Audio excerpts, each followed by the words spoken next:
Hello everyone. और कैसे हैं आप सब? उम्मीद करते हैं आप सब बढ़िया होंगे और अपनी तैयारी को भी बढ़िया तरीके से कर रहे होंगे। तो जैसा कि कुछ साथियों का कमेंट आ रहा था काफ़ी टाइम से कि भैया मैथ को जो है कैसे सॉल्व करें एग्ज़ाम में या मॉक टेस्ट में टाइम कम पड़ जा रहा है। तो इसी को ध्यान में रखते हुए आज हम मैथ का एक लाइव मॉक टेस्ट अटेंड करेंगे, मतलब टेस्ट टाइप में। और ये जो सेट होगा ये 2024 जो मतलब प्रीवियस पेपर हुआ है जीडी का, उसी बेस पे होगा। और हम भी आपसे यही कहेंगे कि जो है आप last time previous year questions पे फोकस करें, क्योंकि जो एसएससी का एग्ज़ाम है वो टीसीएस कराता है और टीसीएस ज़्यादा से ज़्यादा वो प्रीवियस ईयर क्वेश्चन ही लाता है। तो चलिए वीडियो को स्टार्ट करते हैं और देखते हैं कैसे क्वेश्चन को अटेम्प्ट करना है और कैसे हम टैकल करते हैं एग्ज़ाम में सेम अप्रोच के साथ हम भी यहाँ पर जो है अटेम्प्ट करेंगे। चलिए स्टार्ट करते हैं। ये जो सेट है ये 21 फरवरी 2024 का फर्स्ट शिफ्ट है। ये केवल मैथ का सेक्शन होगा, 20 क्वेश्चन का। तो चलिए बिना देरी किए स्टार्ट करते हैं।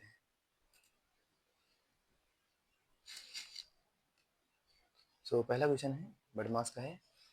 तो पहले ब्रेकर देख लेते हैं। 9 में से 4 गया 5, ये 5 हो गया, ये बटे 2 हो गया, ये गुणे हो गया 2 6 प्लस 2 से 2 कट गया, 6 5 6 5 11।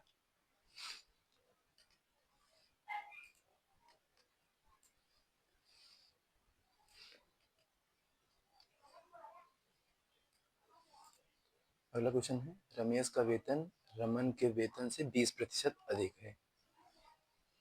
रमेश का वेतन और ये रमन का वेतन, रेशियो ले लेते हैं इसका।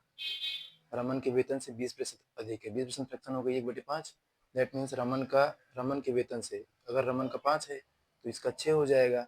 यदि रमेश 33,750 रुपये बचाता है जो उसके वेतन का 75% है, तो अगर उसका वेतन 4 होगा, 75 में फ्रैक्शन हो गया 3/4। अगर उसका वेतन 4 होगा तो 3 जो है बचत बचाता है 3। और 3 की वैल्यू दी है 33,750, तो एक की वैल्यू आ गई 1125। तो उसका वेतन हो गया 4 शून्य शून्य 4 5 20, 4 दूनी 8 2 10, 1144 एक 45। अभी उसका रमेश का वेतन है जो कि 6 को रिप्रेजेंट कर रहा है। एक की वैल्यू आ गई 6 7 42 3 7500। और रमन का वेतन पूछा है तो 55 25 5 35 2 37,500। चाहते तो हम डिजिटल सम भी कर सकते थे, ऑप्शन एलिमिनेशन मल्टीपल देख के। अगला है एक वस्तु का विक्रय मूल्य 1690 रुपये है। यदि 35% की छूट दी जाती है तो वस्तु का अंकित मूल्य क्या होगा? तो रेशियो ले लेते हैं, एसपी रेशियो एमपी। तो 35% की फ्रैक्शन हो जाएगी 5 7 35 अब 7/20। दैट मीन्स अगर 35% की छूट जाती है, अगर एमपी 20 रहा होगा तो 7 की छूट दे रही है। दैट मीन्स एसपी हमारा 13 होगा। एसपी रिप्रेजेंट कर रहा है 1690 को। तो हमें एक की वैल्यू चाहिए, 13 की वैल्यू है। 13 कम 13 3 130, एक की वैल्यू 130 आ गई। वस्तु का एमपी पूछा है तो 13 130 गुणे 20 दैट मीन्स 2600। इसमें हम 13 का मल्टीपल भी देख सकते थे क्योंकि वो 13 आ गया था। अगला है यदि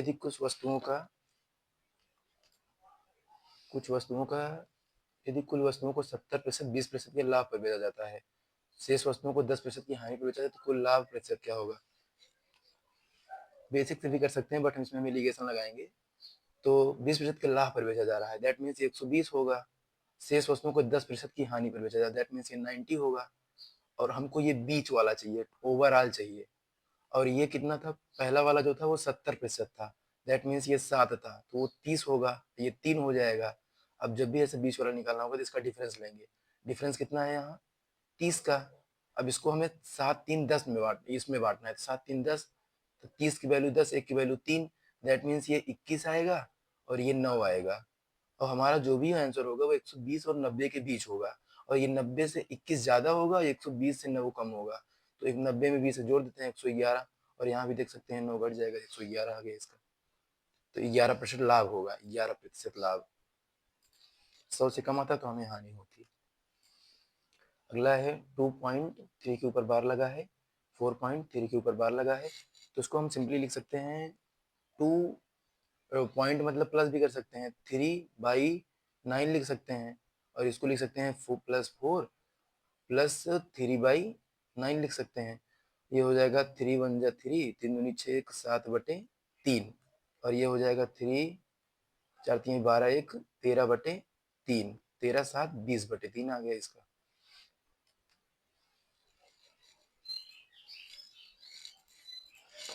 अगला है बदमाश का है, तो 27 गुणे 50, पहले ब्रैकेट सॉल्व करेंगे।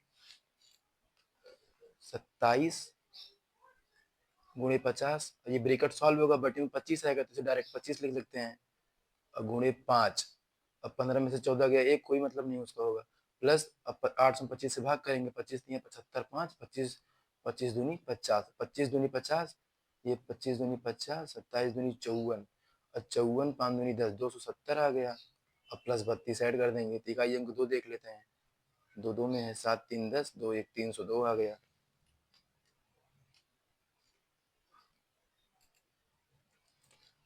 प्लस वाला देखते हैं, पी और क्यू मिलकर एक कार्य को 30 दिनों में कर सकते हैं।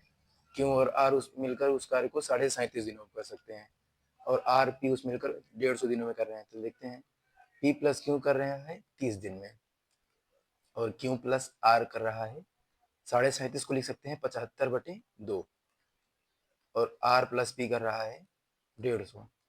इसका एलसीएम ले लेंगे, एलसीएम जो किया आएगा 75 दूनी 150 आ जाएगा, और ये हो जाएगा 30 पंचे 150, 75 दूनी 150, 2 ऊपर चला जाएगा 4 आ जाएगा, और ये 1 हो जाएगा। अब यहाँ देखिए, अगर हम सबको ऐड करेंगे तो यहाँ 2p 2q 2r, और 2 कॉमन ले लेंगे तो p plus R plus Q आ गया। 5 4 9 1 10, और 2 जो कॉमन लिए थे 2 से भाग हो जाएगा, तो ये 5 आ गया। तीनों मिलकर एक दिन में 5 काम करेंगे। हालांकि ये इसको ऐड करेंगे तीनों 10 आएगा, लेकिन ये 2 2 हो जाएंगे, तो हमें एक का निकालना पड़ेगा, तो ये 5 आएगा। अब 5 से भाग कर देते हैं, 30 आ गया।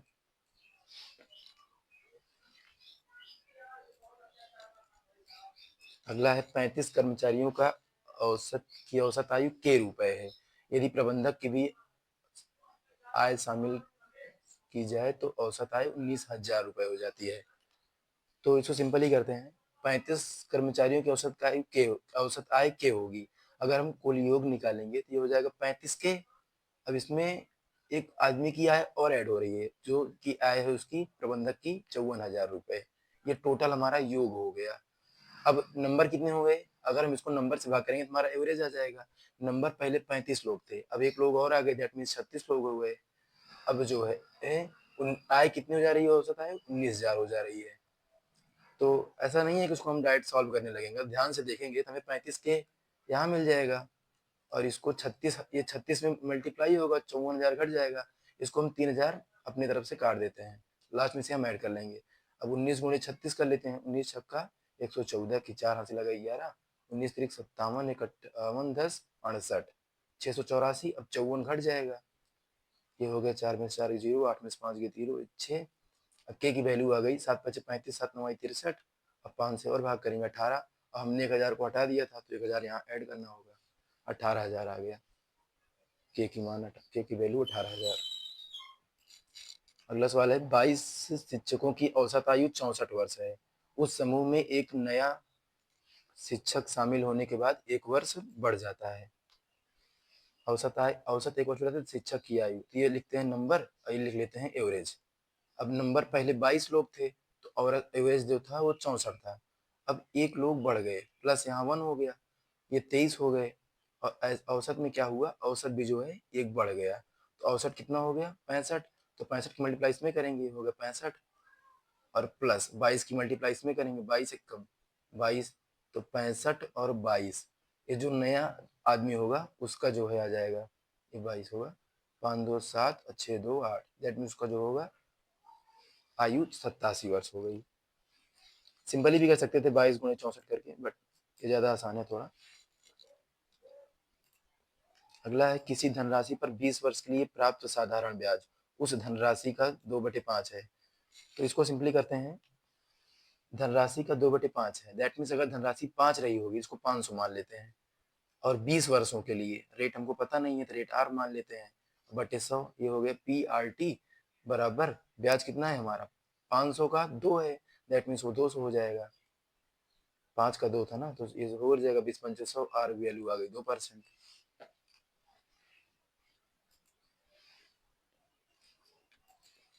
अगला सवाल देखते हैं, 512 का 64%। 215 का 46%। तो ये तो बड़ा कैलकुलेटर हो जाएगा गुणा करना। तो इसको हम क्या करते हैं, डिजिट सम ट्राई करते हैं।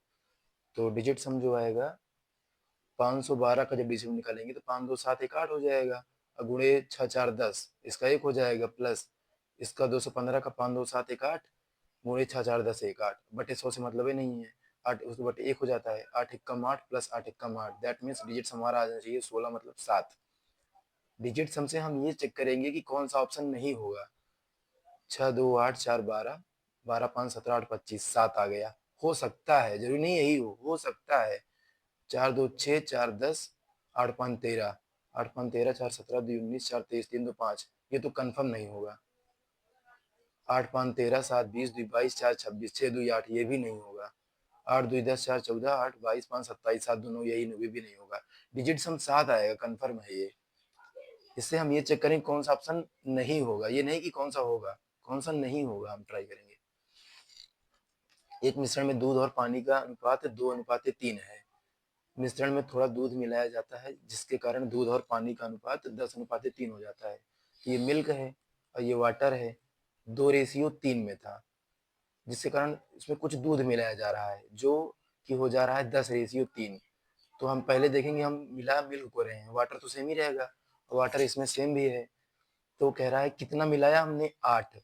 प्रारंभिक मिश्रण के प्रतिशत के रूप में, प्रारंभिक मिश्रण कितना था, 5, कितना दूध मिलाया हमने, 8, बस परसेंट में 160% आ गया।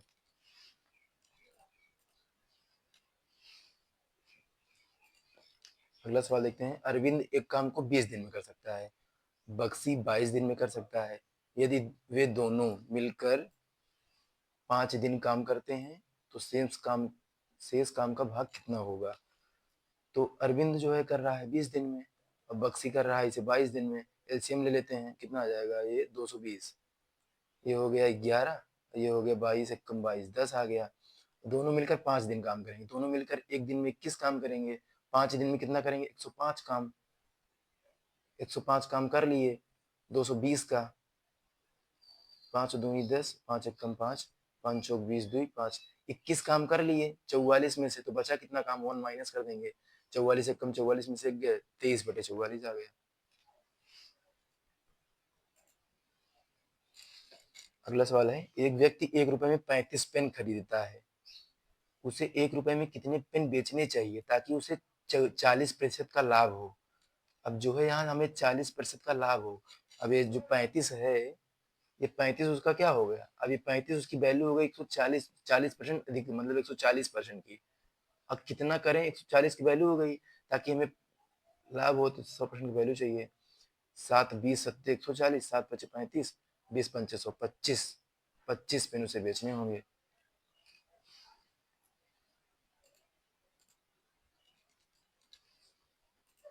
अगला सवाल देखते हैं। एक परिवार की आय और व्यय का अनुपात 19:13 है। परिवार का व्यय 29,510 है और इसमें व्यय 13 है, दैट मीन्स 2950 रिप्रेजेंट कर रहा है 13 को। एक की वैल्यू निकालेंगे, 13 दूनी 26 3, 13 दूनी 26 9, 13 सत्ते 91, 2270 परिवार की बचत। अब आय 19 था, व्यय 13 है, तो बचत कितनी होगी, 6। 6 की वैल्यू चाहिए, 6 शून्य शून्य 6 सत्ते 42, इकाई अंक 2 चाहिए, देख लेते हैं यूनिट डिजिट से, ये 2 हो जाएगा, पहला ऑप्शन हो गया। समटाइम्स हमें क्वेश्चन को टिक करना होता है, पूरा सॉल्व नहीं करना होता। 600 मीटर लंबी एक ट्रेन विपरीत दिशा से चल रहे एक व्यक्ति को 20 सेकंड में पार करती है। यदि रेलगाड़ी की गति व्यक्ति की गति से 5 गुना है तो रेलगाड़ी की गति। अब जब किसी व्यक्ति को पार करेगी तो अपनी लंबाई पार करेगी, क्योंकि व्यक्ति को तो लंबाई होगी नहीं, अपनी दूरी मतलब इसकी दूरी जो होगी इसकी लंबाई हो जाएगी। अब 20 सेकंड में पार कर रही है तो ये होगी 30 आ गया। 30 क्या है, ये उनका रिलेटिव स्पीड है मीटर पर सेकंड में। ऑप्शन में किलोमीटर दिया, किलोमीटर बदल लेते हैं 18/5 से गुना करके, 5 छंग 30, 18 छक्का 108, उनका 108 क्या हो गया, रिलेटिव दोनों की ज्वाइंट स्पीड है। अब कह रहा है जो ट्रेन है वो व्यक्ति से 5 गुना है, अगर व्यक्ति एक है तो वो 5 है, और टोटल कितना है 108, तो 5 एक 6 प्रेजेंट कर रहा है 108 को, एक की वैल्यू हो गई 18। क्या पूछा है, रेलगाड़ी की गति 18 पंचे 90। अगला सवाल देखते हैं। उस त्रिभुज की ऊंचाई ज्ञात कीजिए जिसकी जिसका आधार उसकी ऊंचाई का 5/7 है। तो उसका बेसिक मेथड ये होगा कि एरिया जो होता है 1/2 इंटू बेस इंटू हाइट होता है। अब हाइट यहाँ 7 है, अब बेस 5 हो जाएगा, ये उसका जो बटे 2 करेंगे तो 18, लगभग 18 के समथिंग आना चाहिए। तो यहाँ यक्स होगा, यूनिट में है क्योंकि वो रेशियो में है। तो अगर हम देखेंगे ऑप्शन, तो ऑप्शन 7 का मल्टीपल होगा क्योंकि हमसे हाइट पूछी है और हाइट यहाँ 7 है, तो ये तो होगा नहीं, 5 2 7 2, ये भी नहीं हो पाएगा। अब ये होगा, यह होगा। अगर हम 7 रखेंगे तो ये 5 हो जाएगा, 7 5 35 और 2 से भाग करेंगे 18, तो दैट मीन्स 17 7 ही होगा अप्रॉक्स। बाकी आप सॉल्व करेंगे तो ये रेशियो बन के आएगा, एक्स की वैल्यू निकालनी पड़ेगी हमें, लंबा हो जाएगा जैसे। अगला है 0.5, तो 5 का स्क्वायर करेंगे 5 में 25 हो जाएगा। 5 में 25, ये एक अंक में दशमलव है, स्क्वायर करेंगे 2 अंक पे लग जाएगा। ये भी 5 में 25 हो जाएगा, ये 2 अंक पे तो उसमें 4 अंक पे हो जाएगा। तो ये 0.2525 पहला ऑप्शन हो गया। अगला सवाल है, एक पुस्तक को अंकित मूल्य के 16/25 पर बेचा जाता है, जिसका जिससे वो हमेशा नीचे रहता है, दैट मीन्स एमपी रेशियो सी एसपी बेचा जा रहा है ना। तो अंकित मूल्य अगर 25 होगा तो 16 में बेचा जा रहा है, तो क्या पूछ रहा है, अंकित मूल्य और विक्रय मूल्य का अनुपात। तो ये 25:16 हो जाएगा, ऑप्शन 3। अगला सवाल देखते हैं,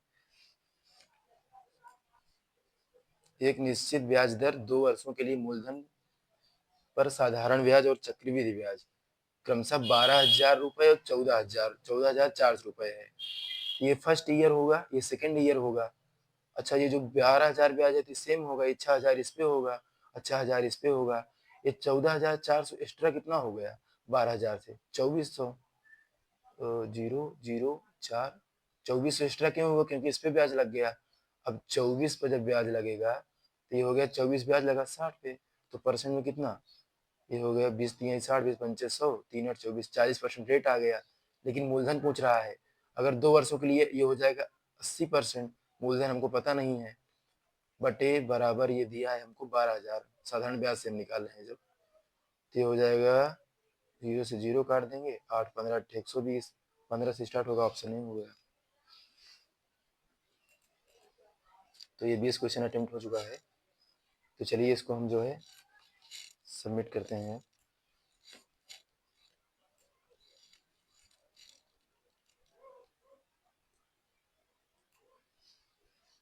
हमने कोशिश की है कि इसको बेसिक मेथड से ही किया जाए, बाकी देखते हैं क्या होता है।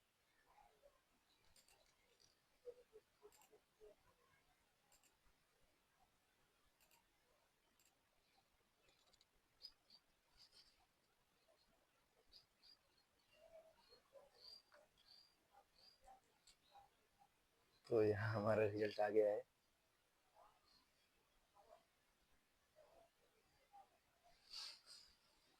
देख सकते हैं आप सब।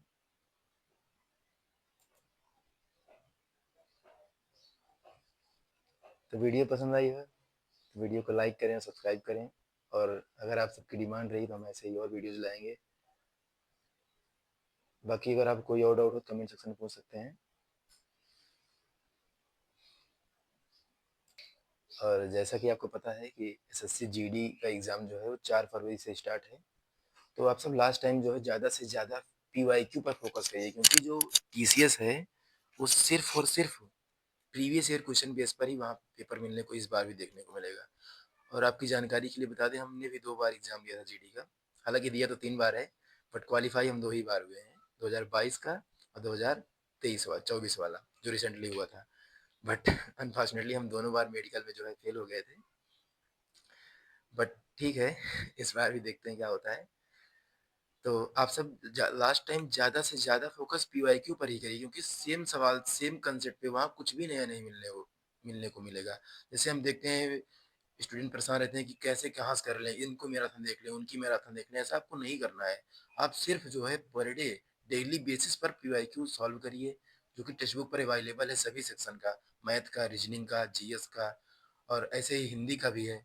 तो आप जब फुल मार्क देते हैं, तो जब देखते हैं कि आपकी यहाँ गलती हो रही है, आपकी सेक्शन ज़्यादा मार्क्स गिर रहे हैं, तो आप उस सेक्शन को, उस पर्टिकुलर सेक्शन को आप टेक्स्ट बुक पर सेक्शनल अटेम्प्ट करिए, जिससे आप जो है अपने टाइम को भी कम करेंगे और आपकी एक्यूरेसी भी बढ़ेगी, और जो आपको फुल मॉक में स्कोर बूस्टअप करने में काफ़ी हेल्प करेगी। तो यही सब है, लास्ट टाइम जो है हमें मेन फोकस हमारा और जो आपने नोट्स बनाया होगा उस नोट्स को रिवाइज करिए और जो भी चैप्टर गलत हो रहा है आप उस चैप्टर को पढ़िए, उस पर्टिकुलर चैप्टर को लास्ट टाइम पढ़िए आप। और बाकी अगर आप सबकी डिमांड रही तो हम और जैसे आपकी कोई कुछ क्वेरीज रहेंगे जीएस या रीजनिंग या मैथ या हिंदी, हम उसको भी प्रोवाइड करेंगे, आप कमेंट सेक्शन में पूछ सकते हैं। बाकी अगर आपको ये वीडियो अगर ऐसी आपको ये सीरीज अच्छा लगा हो तो आप कमेंट बताइएगा, हम ऐसे सीरीज कंटिन्यू करेंगे डेली बेसिस पर, अच्छे अच्छे से पीआईक्यू करेंगे सॉल्व, जिससे आप देख सकें कि हम कैसे टैकल करते हैं एग्जाम में। और हालांकि कुछ क्वेश्चन ऐसे थे जिसे हम ऑप्शन से जल्दी से कर सकते थे, बट आपको भी मतलब यहाँ लाइव चल रहा था तो आपको भी समझ में आना था, तो इसलिए जो है थोड़ा बेसिक से गए हम, बट ठीक है। बाकी अगर आपको वीडियो पसंद आया हो तो लाइक करें और चैनल को भी सब्सक्राइब करें ताकि हमें प्रोत्साहन मिल सके और हम ऐसी वीडियो के लिए और आगे मेहनत कर सकें। और इस वीडियो को जो है अपने सभी जो साथी हैं एसएससी जीडी वाले उनको जरूर शेयर करें ताकि उन्हें लास्ट में हेल्पफुल ये वीडियो हो। और बाकी के लिए बाकी के अपडेट के लिए जो है आप हमारा टेलीग्राम चैनल ज्वाइन कर सकते हैं जहां आप डाउट भेज सकते हैं, कोई क्वेरीज कोई क्वेश्चन। बस अभी के लिए बस इतना ही। धन्यवाद।